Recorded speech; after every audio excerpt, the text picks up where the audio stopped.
ব্যক্তিগত কিয়ামত যেদিন হবে সেদিন এই বডির মধ্যে একটা ঝাঁকুনি শুরু হবে।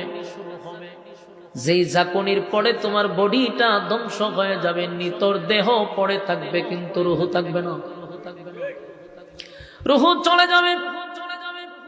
রূহটা যখন বাহির হবে তখন ছোট মোটো একটা কিয়ামত হয়ে যাবে তোমার জন্য। এই পৃথিবী আল্লাহ যেমন ধ্বংস করে দিবে, তোমার বডিটাও ধ্বংস হয়ে যাবে, পচে যাবে, গলে যাবে।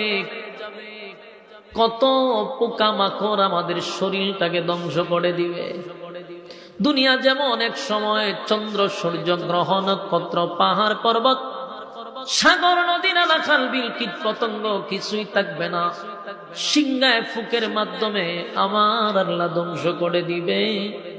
ঠিক তেমনি ভাবে মানুষের রূহটা যেদিন বাহির হয়ে যাবে, এই বডির আর কোনো 4 পয়সার দাম আছে?